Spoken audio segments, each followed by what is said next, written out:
Hello everyone. Maybe a little technical difficulties, but I'm here with you. Are you able to hear me? Can you hear me? Excellent.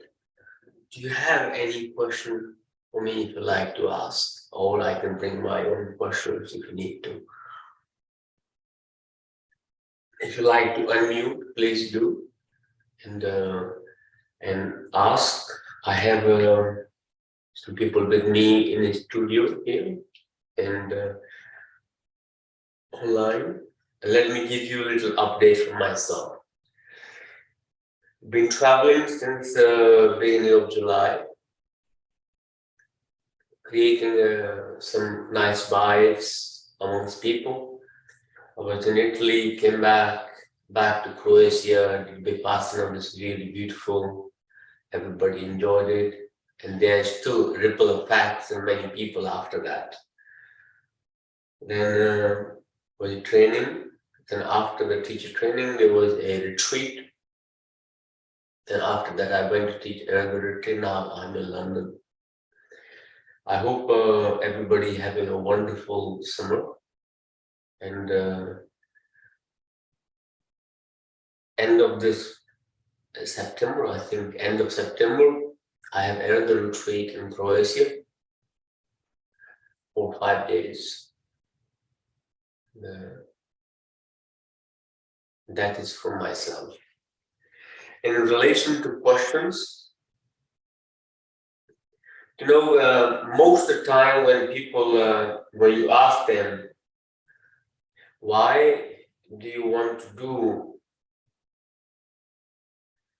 let's say in relation to yoga or relation to meditation or any form of spirituality, the first instance arrive in their mind, I want to spread love and peace. Isn't that the case? Most spiritual people, you ask them,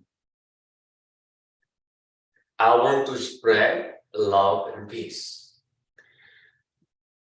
Or I want to share the love and peace. Or I want to give love and peace. What is my observation so far is,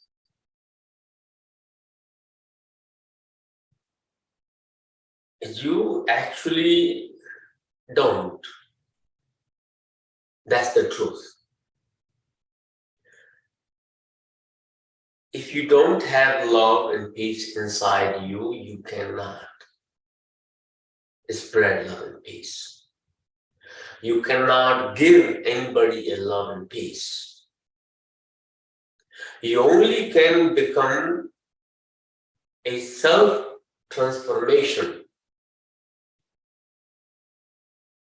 when you take it from a belief point of view or the following point of view, that you follow a certain structure and you just become a narrow path. You just follow and everything that's available for you, you just buy it and then you start selling it to yourself.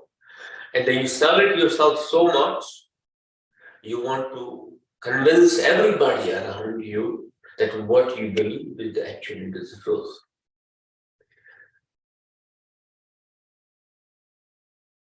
My observation from the path of yoga is yoga does not tell anyone to spread love and peace. That's the truth. There is not any single literature or any single statement that I have found where it says that yoga is spreading love and peace. And the most people who believe, they either created a self-convincing stories. Yoga's more important part is not to spread the love and peace. You don't become a hippie. You don't become the gypsy either, or start trying everything and anything in the name of spirituality, you can call it, which is basically, I'm referring to the drugs. Yoga is not a quick fix. Spirituality is not a bypass or quick fix on any level whatsoever. But when you start practicing yoga, you may not transform, but at least you buy the persona of it. Biggest danger. Then you're creating a unnecessary stress for yourself that you have to be peaceful. And everybody start expecting you to be loving, kind, peaceful, and spreading love and peace. But you yourself is so poor in terms of love and compassion and kindness or in peace, but you want to spread it. It doesn't work. It doesn't. In reality, it does not work. All you do, you create a fake possibility of belief or an illusion sooner or later that comes to a burst. When many people practicing yoga, they say, oh, I was so much in a bubble of love and peace of yoga, and that bubble got burst. Because you were actually never in the bubble of love or compassion or yoga or the peace. You bought it, you borrowed fake. It was never grew within you. It was just all decorative. Most people, they go in the very high, on the very extreme on the path of yoga. They're doing very rigid, morning till evening, all day long talking about yoga, but zero quality of yoga inside them. Problem. You can be meditating, but zero quality of meditative awareness inside them is a problem. The sooner or later, they develop a bipolarity. So they become a little bit bipolar, very unstable. At least somebody is living a material life, that at least this person is stable in the material world and very happy with it, and rooted in his dharma of being a materialistic. When you becoming yoga person, you are not spiritual or liberated, but you start pretending to be liberated, and you buy that concept of it. But deep down, you want to be something, but you have been expected by other people to be different. You creating yourself a problem. So in that stage, when you are in a state of hanging in the middle, neither this end or that end, it's very difficult to be in a state of peace.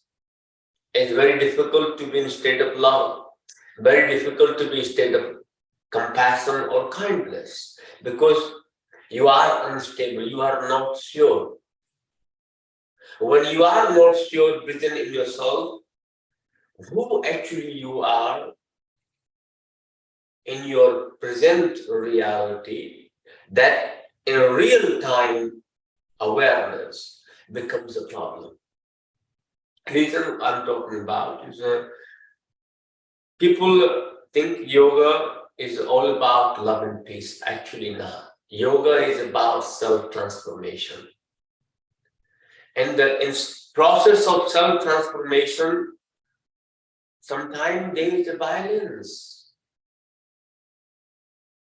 against your addictive nature of your own mind. Means you have to create some time, you have to go through your inner battle.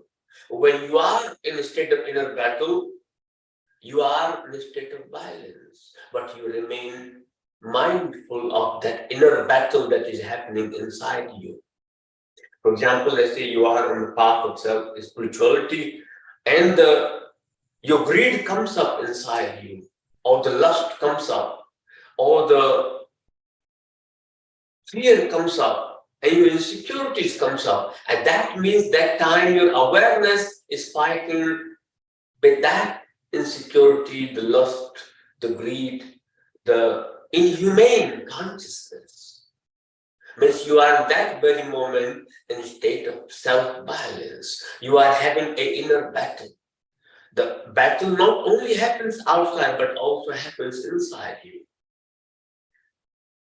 So, yoga creates a possibility for an acceptance. It is not about love, or it's not about sharing love, sharing compassion. It's more being love. Transforming your entire being into the presence of love. Once you become in the presence of love, you don't need to share love. It resonates from you. You don't have to say, oh, I'm going to share love and peace in the world. No, it's not your responsibility. The truth is, spreading the love and peace is not your responsibility. But becoming a love and peace and compassion and kindness is your responsibility. And that is a fundamental misconception about yoga. You go to do a 5 yoga postures and you walk with cloud 9 with chin up into the sky like a camel. And you think that you are very peaceful and loving and caring. But in reality, you are begging for that love and compassion you are not sharing. Or you making people believe that you are sharing. Because recently I come up with some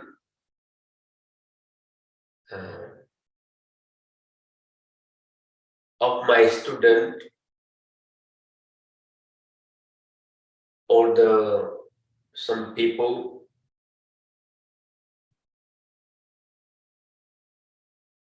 who was talking about I want to become a great teacher so I can share the love and peace. I said, are you yourself become great before you become a teacher? Not really. So I told the person, personally, if it was me, you, my effort will be how to become the greatest being of myself. Once you become greatest being of yourself,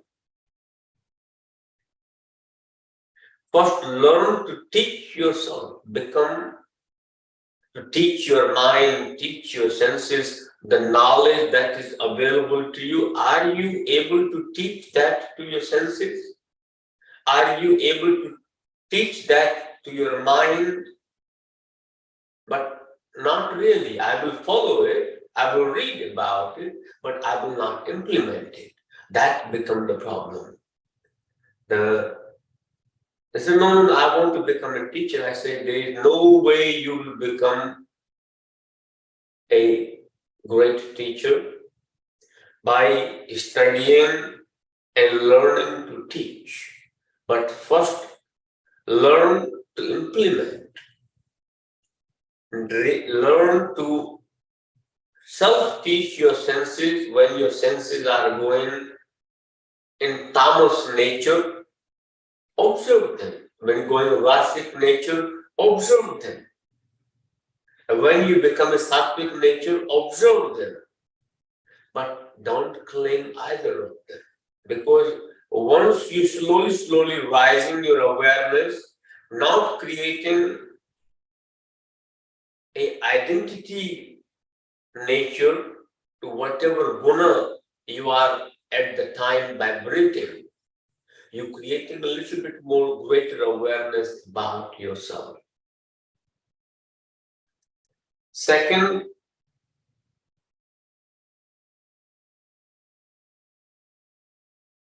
when you start practicing yoga,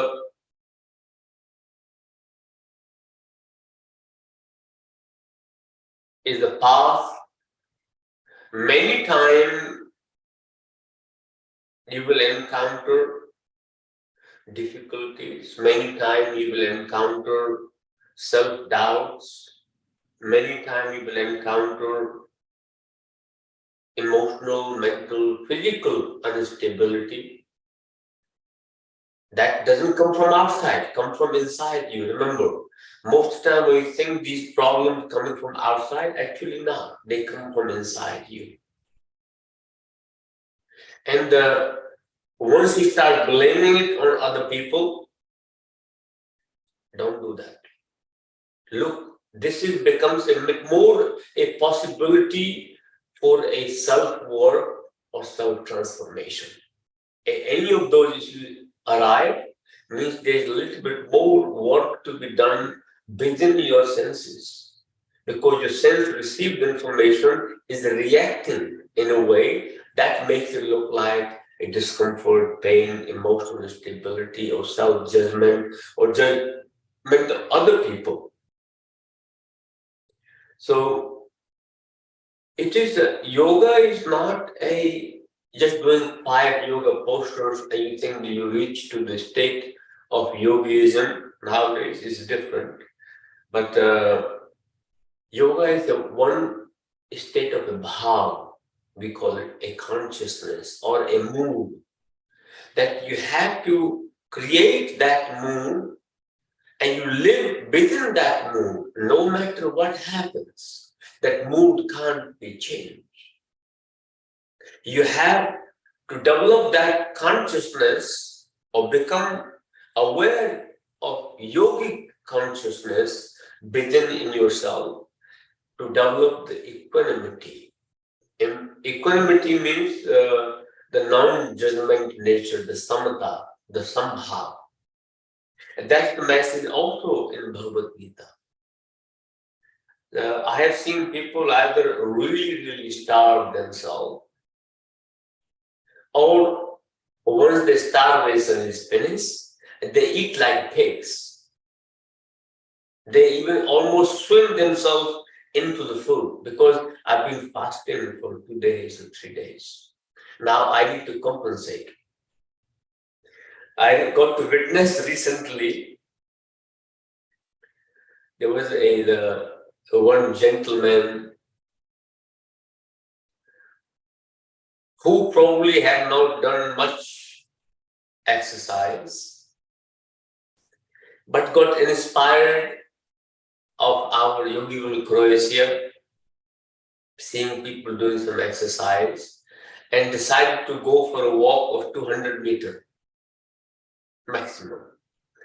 And then buying some gym equipment like weight lift and dumbbells. I don't know what is available and for the physical fitness.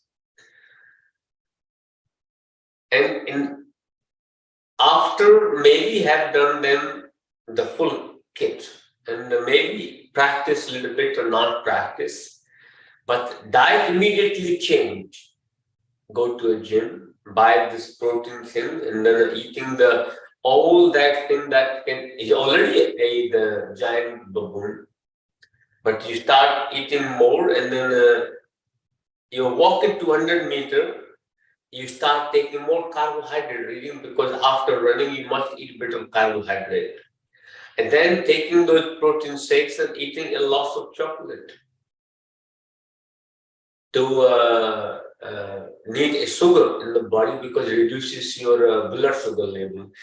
Sometimes it was just more to do with eating more and not to stabilize the lifestyle. I seen recently I was doing a little, you can call it experiment with some of my students. It was very nice, clean diet restriction. And after the diet, very clean.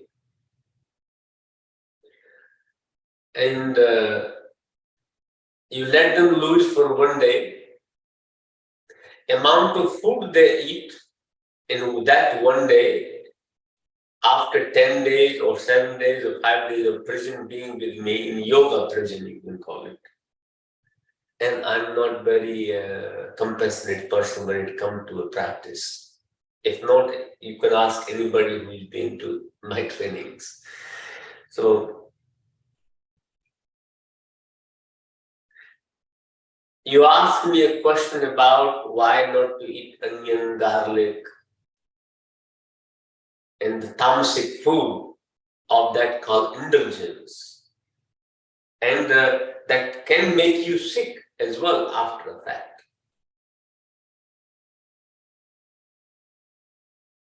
They go out, they leave the food that not to be supposed to be eaten, but they go eat outside exactly everything that you had a 1.5 hour discussion about what not to eat if you're practicing yoga.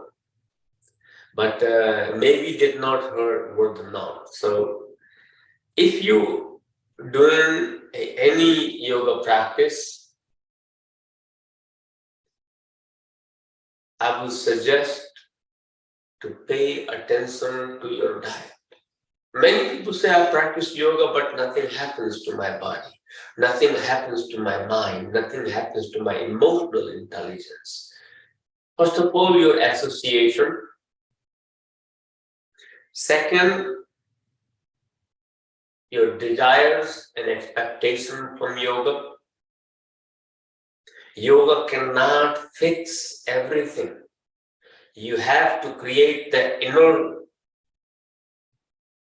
you have to come over that inner violence that yoga creates, that you can call it self-confrontation. You have to be able to face your own demons. Demons are not outside. Demons are inside you. And when you are controlled by your senses, when you know deep down what you're doing is wrong, but you have no control over it. It means you are that time possessed by a demon. Second, if you are totally unaware and living that state, that is a different story. But when you start practicing yoga, that awareness will start increasing. And anytime that addictive nature, that knowing what you're doing is wrong, and then you're finding in many reasons to self-convince yourself it is okay to do it one time. I will think about it tomorrow not to do it. That's when the problems start happening. Sankalpa, your self-determination is not strong enough. You are not rooted in your path strong enough. So when you start walking on the path of yoga, many confusions comes, many issues comes. Always look within. Return back to yourself.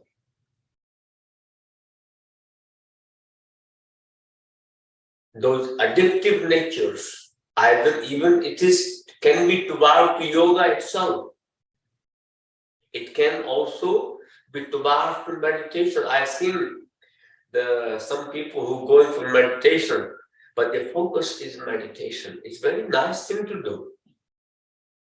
You are going to meditate, it is a nice thing, but you forgot in the process of going to a meditation how much discomfort and violence you have created to your surrounding and possibilities. I give you an example of it. If you are going to yoga class and you want to get in the car or riding because you're running maybe a few minutes late and you cross in the red light, you may create a possibility of anxiety to somebody else, or honking the horn, having a swearing. Your nature is violence. at that time. That means you are not going to meditation, you go in meditative state. Your meditation should start from the moment you think about it, even you arrive to the class. Or sometimes you come into a studio, even coming online, you're so rushed and agitated. No need. Maintain that calmness inside. You come up to yoga class, you throw your mat so aggressively, it's not meditative, it's not a yoga. So it is a move.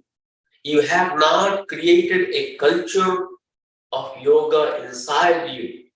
Yoga can't grow. You have to create that consciousness, you have to create that environment where the seed of yoga can grow inside you. Otherwise, you buy a ready-made plant that never fruits. You plant the seed in your consciousness to the practice. You grow it through by practicing every day. And one day it may give a fruit or may not give a fruit. Who cares?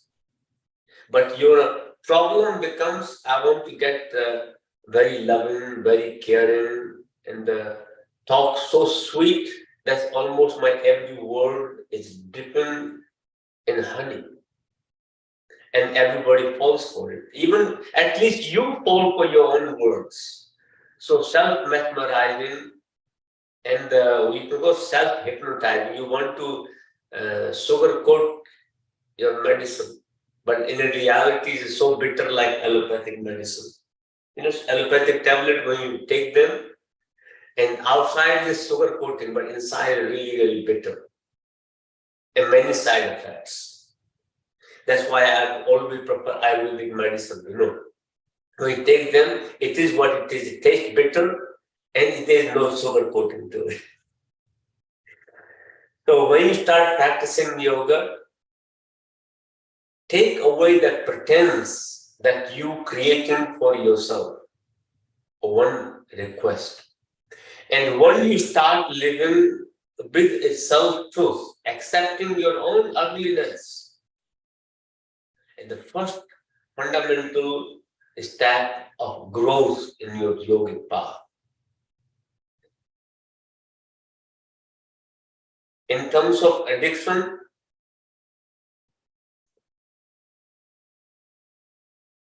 even to the yoga addiction, meditation addiction, or expecting other people to respect you, that is also an addiction. I come across recently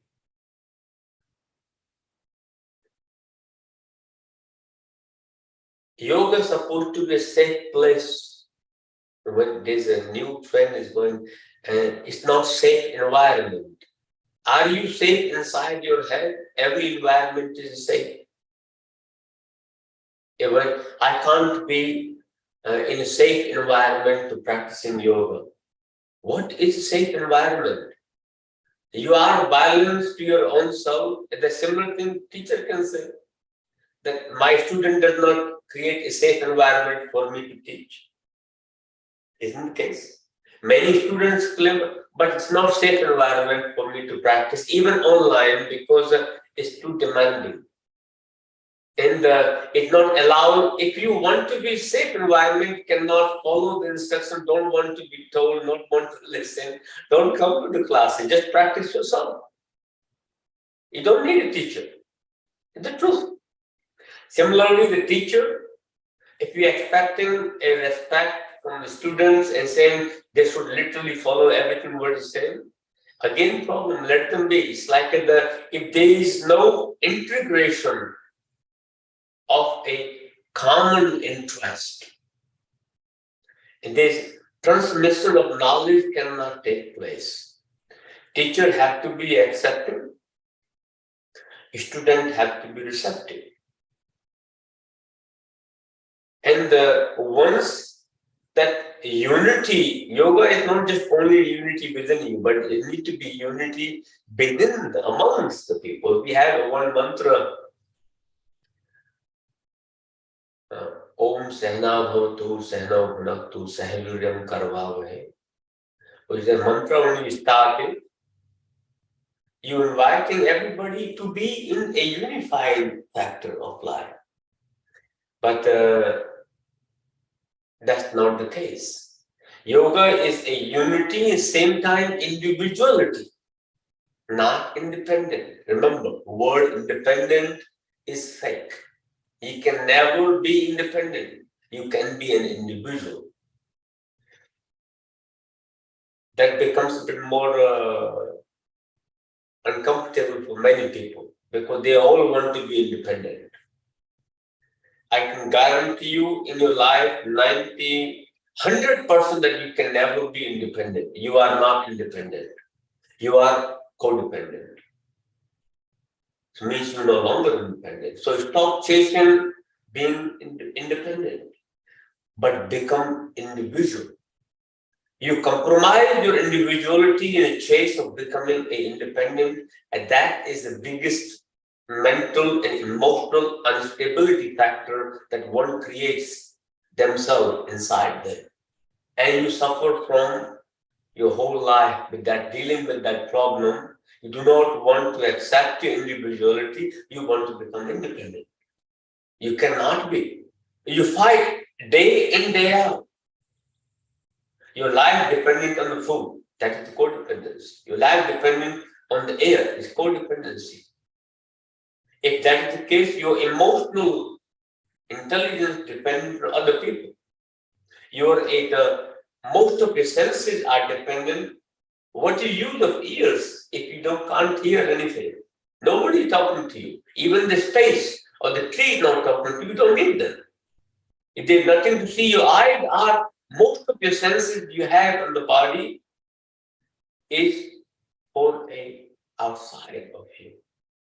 Some of them, when they stop communicating outside and start communicating with you, then you start creating your individuality.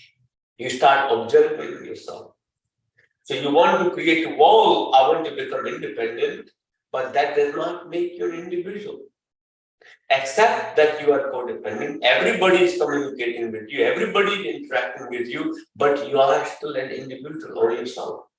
And celebrate that individuality and accept that individuality will create a peace. Not your independent will create a peace. Independent, it does not exist. More likely, the independence, the chase of independence will create a discomfort and disharmony within in you, a conflict.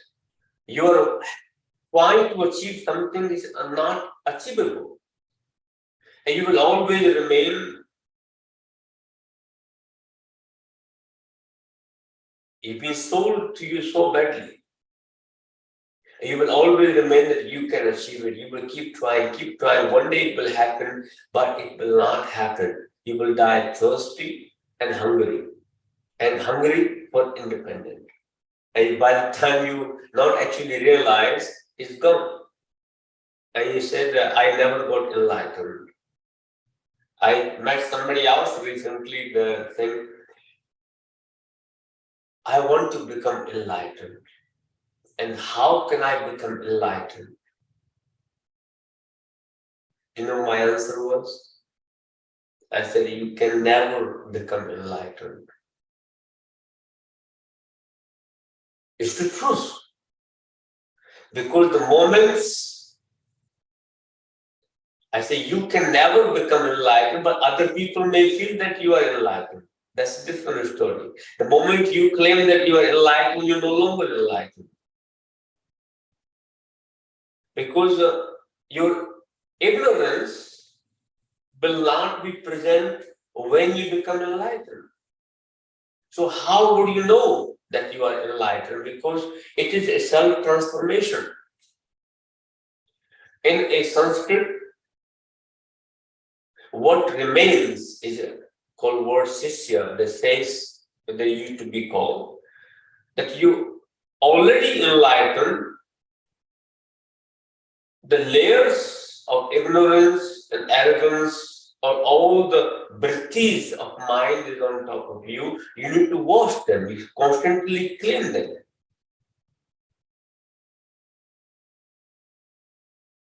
And when they disappear, you are inside the absolute truth as it was.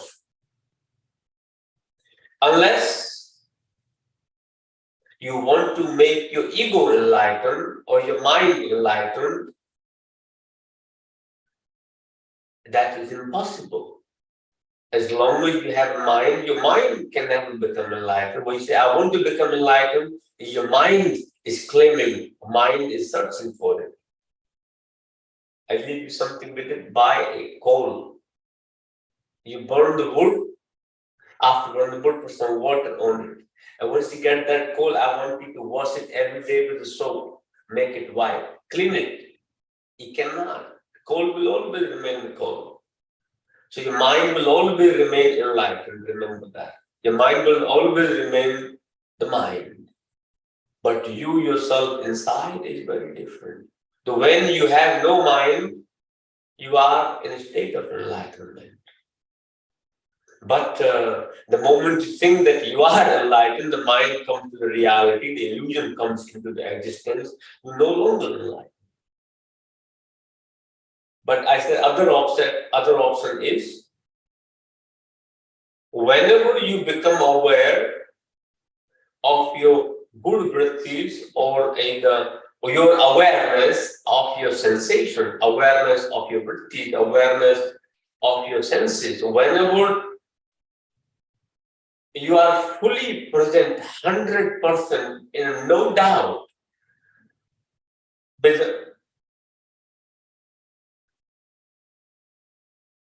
full awareness, with awareness with all of your five senses into that very moment, whatever you are witnessing in that moment, you were enlightened. It does not need to be 24/7. Maybe because your nervous system capacity is not there, your emotional capacity is not there, your mental capacity is not there. That requires meditation practice. You enhance all of your five senses, remain available to you 24/7 and with a full presence of whatever awareness and capacity of buddhi, the chetana you have inside you. And that level, you witness the life as it is, with completely in equanimity, means that moment your lowest level of awareness. As the chetana increases, your awareness increases, and try to maintain your five senses connected with that awareness. Means you will be living enlightenment. But you cannot claim that you are enlightened. Other people may feel that you have some sort of presence. Like we have a very famous saying, the lamp, the light does not know itself that itself a light. Other people get to see it. When the light arrives, the darkness disappears. So it means there is a light. So whoever witnessed you creating that possibility of seeing for other people, they can see that there is a little bit of light there. So don't chase enlightenment either. Remember, you develop your focus should be on the self-transformation. Enlightenment is an outcome of self-transformation, but not a destination. Your enlightenment is constantly growing. So your self-transformation will grow as well. But your focus only becomes, if I reach there, I will be happy. It's the same thing any material person saying, if I become a billionaire, I will be happy. I know many billionaires and multi-billionaires, they are not happy either because they want some more. They want to become trillionaire. Problem. So it's the same thing with the spirituality. You think that you reach it to a half-hour meditation, you will be happy. Ask somebody who's starting meditation, they can't sit down 5 minutes without being fidgety. They say, if I can sit down 20 minutes, I will be very, very peaceful. I will be very happy. They can sit down half hour, they can have good meditation half hour. Now they are not happy half hour later, they have a problem. Now they say, if I will meditate 1 hour and very quietly, peacefully, I will be very happy. They can do 1 hour, again problem. So remember, you cannot be happy in the future if you are not happy right now. Create a acceptance factor to at least plant a seed. Accept your ugliness. That's the first fundamental part of your yoga. Don't pretend. Accept your ugliness. Don't say, I'm very peaceful, I'm very aggressive person, maybe I'm violent person. Accept your vrittis. Don't suppress them. Don't put it into somebody else's basket. They are your vrittis. They are your collection of karmas. Accept them so you can transform them. You cannot grow till you accept your vrittis of your mind, vrittis of your senses. Stop decorating. On that note, pranam everyone. Thank you. See you. I hope you enjoyed your Sangha or discussion today with me. And hopefully see you very soon.